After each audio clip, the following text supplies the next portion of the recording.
On August 31, 1997, a devastating car crash occurred in the Pont de l'Alma tunnel in Paris, claiming the life of Princess Diana. Now, years later, Xavier Gourmelin, a French firefighter who was among the first responders that tragic night, has stepped forward to reveal what he heard in her final moments, her last haunting words. His account has stirred renewed interest and even challenged the widely accepted narrative surrounding Diana's death. What exactly did Diana say to the firefighter? And how does Xavier's revelation alter public understanding of what truly happened that night? To understand the weight of his story, we must revisit Diana's past, particularly her troubled marriage to Prince Charles. Born Lady Diana Spencer, she was raised surrounded by nobility, with her family's estate not far from the royal family's Sandringham residence. From a young age, she often found herself in royal company. Though she struggled in school and never shone academically, Diana led a modest life in London before royalty came calling. She worked as a nanny and a teacher's assistant, living quietly and humbly. But everything changed when she was just 16. Her grace, warmth, and humility caught the eye of Prince Charles, who at the time was dating her older sister, Sarah. Yet Diana made a lasting impression. Eventually, their paths aligned in what appeared to be a royal fairy tale. On July 29, 1981, in a magnificent ceremony watched by nearly 750 million people worldwide, Diana and Charles were married at St. Paul's Cathedral. Overnight, she became Princess Diana. However, behind the fairy tale image, Diana struggled. Despite her public poise, she privately wrestled with feelings of inadequacy and deep emotional pain. The constant scrutiny of the media wore her down, with paparazzi relentlessly invading her privacy. Though many believed Charles and Diana shared a picture-perfect marriage, the truth inside the palace walls told a different story. Diana battled eating disorders, depression, and emotional turmoil. Eventually, it was revealed that both she and Charles had engaged in extramarital affairs. Diana's spirit was further crushed when Charles reignited his relationship with his former love, Camilla Parker Bowles. The facade of the royal romance was crumbling, and Diana, while still beloved by the public, was emotionally isolated and heartbroken. Diana and Charles's divorce marked a turning point not only in their personal lives but also in public perception of the royal family. By this time, Diana was openly heartbroken.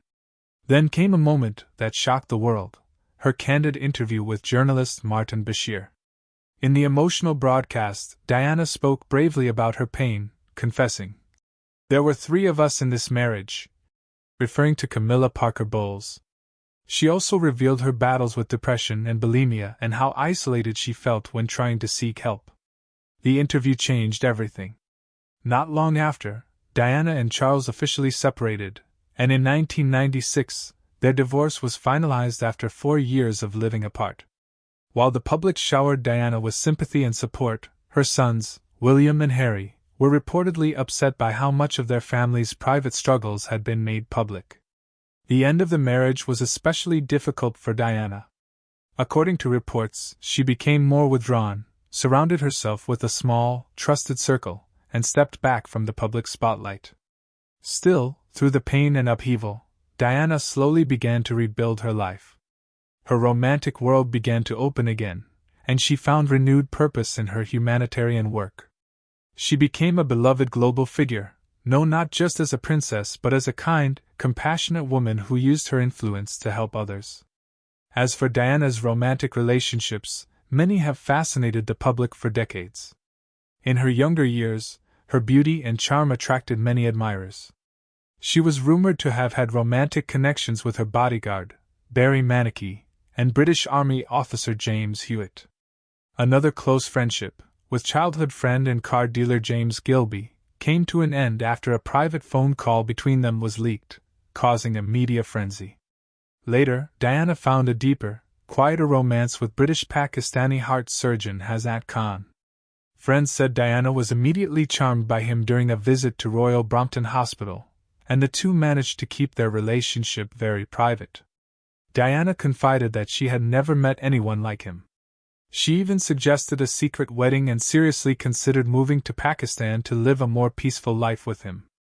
Diana even spoke to her friend, former Pakistani Prime Minister Imran Khan, about her love for Hazrat.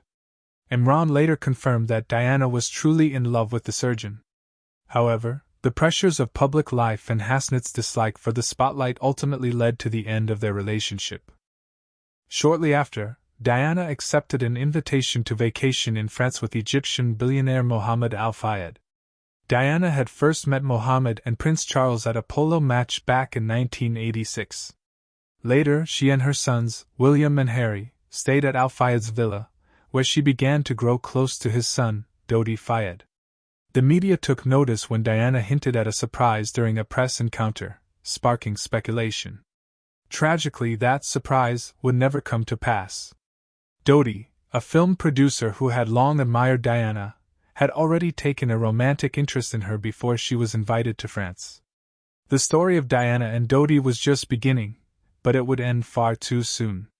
Dodi Fayed, known for producing films like Chariots of Fire and The Scarlet Letter, grew increasingly close to Princess Diana during the final weeks of their lives. After returning to London, Diana ended her 2-year relationship with heart surgeon Hazrat Khan, a man she had once affectionately called Mr. Wonderful. Khan had warned her that a new relationship with Dodi would only lead to pain, expressing doubts about Dodi's character and their compatibility. Though Diana was heartbroken over her breakup with Khan, she had already emotionally committed to Dodi. Despite being engaged to American model Kelly Fisher at the time, Dodi fell deeply for Diana. He lavished her with expensive gifts, including exotic fruits, a Cartier watch, and countless flowers, attempting to win her heart. Though Dodi had a reputation as a gentle playboy who had previously dated celebrities like Brooke Shields and Julia Roberts, he seemed genuinely invested in his relationship with Diana. According to Vanity Fair, Dodi even planned to buy her a ring. While Diana confided in her friend Rosa Monckton that she intended to wear the ring on her right hand, perhaps to make Hazrat Khan jealous, Dodi's father believed it was an engagement ring. Regardless of the true intent, Diana and Dodi appeared happy together. Still, opinions varied on how serious the relationship truly was. In late July 1997, the couple sailed to Sardinia, but their high-profile romance made them a constant target for the paparazzi. In early August, Diana traveled to Bosnia for an anti-landmine campaign. Yet, soon after, intimate photographs of her embracing Dodi on his yacht flooded the tabloids. Following their trip, the couple returned to France, ready for the next chapter together. They checked into the Ritz Hotel in Paris, which was owned by Dodi's father. According to the Daily Mirror, Dodi slipped out to purchase the ring while Diana remained in their suite. That evening, the pair planned to dine at the upscale restaurant Benoit, but due to the swarm of paparazzi, around 30 photographers, they abandoned the idea and returned to the hotel to eat in peace. Even within the hotel, Dodi was nervous, suspecting that some nearby individuals might be paparazzi in disguise. The couple decided to retreat to Dodi's private Paris apartment for the night but feared that photographers were still lying in wait outside. To avoid detection, they devised a plan. Henri Paul, the hotel's assistant head of security, was summoned to drive the couple and Diana's bodyguard, Trevor Rhys-Jones, to Dodi's apartment. Though Paul wasn't scheduled to work that night, he was brought in specifically for this covert mission. They exited through the back of the hotel in a rented black Mercedes-Benz, while 2 decoy vehicles were sent out the front to mislead the paparazzi. Shortly after midnight, the group sped away, but the plan failed. The paparazzi somehow discovered the real escape route and chased the car. Rhys-Jones sat in the front seat next to Paul, who drove at high speed. Despite attempts by photographers to get Paul to slow down, he continued at about 65 miles per hour. Just 3 minutes after leaving the Ritz, the Mercedes entered the Pont de l'Alma tunnel and crashed. There were no paparazzi close enough to have directly caused the crash, and investigations later concluded that Henri Paul bore primary responsibility. Toxicology reports revealed he had taken prescription drugs and had a blood alcohol level more than 3 times the legal limit. But even after the devastating impact, the question remains, did Princess Diana give up immediately? Let's explore further. The crash that claimed Princess Diana's life was sudden and violent. The Mercedes carrying her struck a pillar supporting the roof of the Pont de l'Alma tunnel in Paris, then swerved and slammed into the tunnel wall. The driver, Henri Paul, was killed instantly. When paparazzi on motorbikes arrived moments later, they shockingly chose to take photographs of the wreck rather than help the injured. Fortunately, emergency services were quickly called, and firefighters from a nearby station responded within minutes. Leading the team that night was Xavier Gourmelin, a French firefighter who has since stepped forward, more than 20 years later, to share what happened during that tragic moment. Xavier recounted that the car was completely mangled, but his team approached the scene as they would any serious traffic accident. They immediately began assessing the victims. Xavier found the driver beyond help, already dead. In the back seat, Dodi Fayed had suffered a heart attack and was critically injured. Despite efforts to revive him, he died at the scene. Bodyguard Trevor Rees-Jones, who was in the front seat, was badly hurt, with extensive facial injuries. Though in pain and confused, he was conscious and repeatedly cried out, "Where is she?" referring to Diana. Xavier's team, who did not speak English, tried to calm him and promised help. Doctors later reconstructed Rees-Jones's face using 150 titanium plates, guided by family photographs. He remained in a coma for 10 days, and his survival was considered miraculous. He later wrote a book titled Diana, The Crash and the Survivor, and faced legal pressure from Dodi's father to recall every detail of the incident. Xavier did not immediately recognize Diana. To him, she was simply a blonde woman in distress. She was conscious and had her eyes open in the back seat, giving him hope that she would survive. As he helped extract her from the wreck, she reached out and grabbed his hand. It wasn't until a paramedic told him who she was that he realized the woman he was trying to save was Princess Diana. As she was being moved to the ambulance, Diana reportedly murmured what may have been her final words. "My God, what happened?" Xavier stayed by Diana's side, administering oxygen and supporting her as they rushed her to the ambulance. Since there was no wreckage pinning her down, the extraction was swift. But just before reaching the vehicle, Diana suffered a heart attack. Xavier began massaging her heart, and after a few tense seconds, she started breathing again. Her apparent stability at that moment gave everyone hope.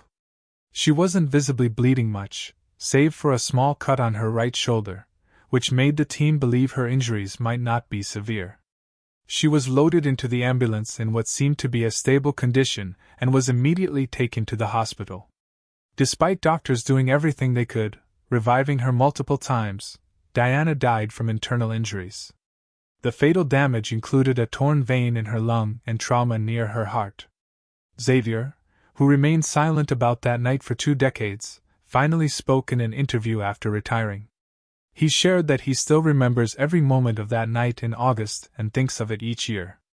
For him, it remains one of the most unforgettable and emotional events of his career, marked not just by tragedy, but by the haunting memory of hearing Princess Diana's final words. After Princess Diana's death, the public reacted with overwhelming sadness and emotion.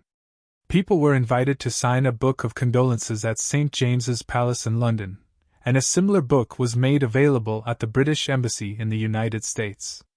At Harrods department store, all 11,000 light bulbs were turned off and remained dark until after her funeral.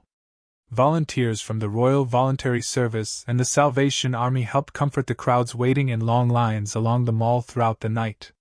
Over 1 million flower bouquets were placed outside her home at Kensington Palace. However, due to safety concerns caused by the sheer volume of flowers and people, the public was later asked to stop bringing tributes to her family estate at Althorpe. By September 10th, the sea of flowers outside Kensington Gardens had grown over 5 feet deep in places, with the lower layers beginning to decay. People waited quietly and patiently to sign condolence books and leave personal gifts. Among the tributes were champagne bottles, teddy bears, fresh flowers, handwritten messages, and poems. Diana's family received thousands of heartfelt notes from people around the world. Her funeral was held on September 6 at Westminster Abbey, drawing a crowd of about 3 million to London, with massive gatherings at the Abbey and Hyde Park, where the service was broadcast on large screens and through loudspeakers. The funeral was attended by numerous dignitaries and celebrities, including U.S. First Lady Hillary Clinton, French First Lady Bernadette Chirac, opera legend Luciano Pavarotti, and pop stars George Michael and Elton John.